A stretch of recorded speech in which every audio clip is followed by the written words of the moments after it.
जिस साधक का एकांत पवित्र है वही साधक है। नेत्रों के सामने, समाज के सामने सब होश में रहते हैं, लेकिन सही होश उसका माना जाता है जो एकांत में होश में रहता है। एकांत में जब मन चंचल हो तभी हम साधन का बल प्रयोग करें, जो भजन बल है उसी समय तो नाम जप करें। हम एकांत में खाली ना रहें, जब तक नींद ना आ जाए तब तक हमें खाली नहीं रहना। कोई ग्रंथ रख लें जिसका हम अवलोकन करें, संख्या रख लें जो नाम जप करें, या सत्संग रख लें, सत्संग सुने। हम खाली बैठेंगे तो हमारा मन तुरंत एकांत में हावी हो जाएगा और कोई ना कोई हमसे पाप कर्म करवा बैठेगा या पाप चिंतन करवा बैठेगा। तो इसलिए बहुत सावधान रहना चाहिए। एकांत में मोबाइल रहता है, कोई गंदी बात न देखें, हम सत्संग सुने या शास्त्र स्वाध्याय करें या नाम जप करें, और नींद जब आ जाएगी तो अपने आप आ जाएगी, उसमें परेशानी नहीं है। नींद जो 4 घंटे 5 घंटे लेनी है, उसके अलावा हमें सावधान होकर समय काटना है। खास समय एकांत का, और जब खास समय सोने जा रहे हैं उस समय तो और बिल्कुल सावधान होकर, बिल्कुल नामाकार वृत्ति करके। जैसे अब अपने लोग सोते हैं ना, तो सोने नहीं जाते, ध्यानस्थ होते हैं। लेट गए और एकदम परमात्मा में ध्यान, अब कब सो गए पता नहीं, फिर जब जगे तो फिर उसी ध्यान में बैठ गए। पहले सबसे पहले बस नाम जप।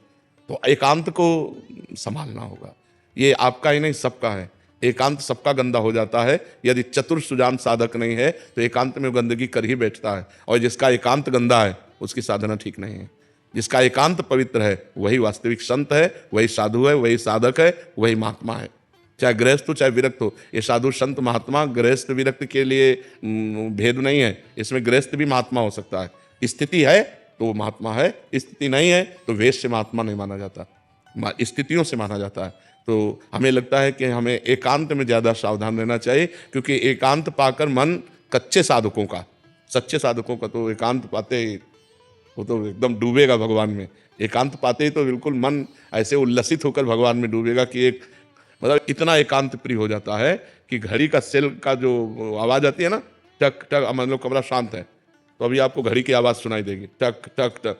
जैसे अब डूबने में वो भी तो फिर उसको हटाना पड़ता है कि हटाओ।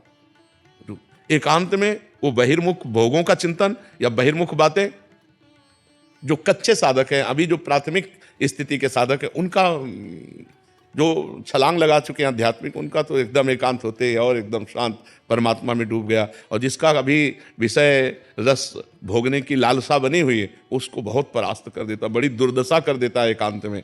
नाना प्रकार के कुकृत्य करवा देता है। जहाँ एकांत हुआ तो वहाँ वो हावी हो जाता है। इसलिए उस समय बहुत सावधान रहना चाहिए। ये 4 बातें याद कर ले: नाम जप, शास्त्र स्वाध्याय, सत्संग और सद्विचार।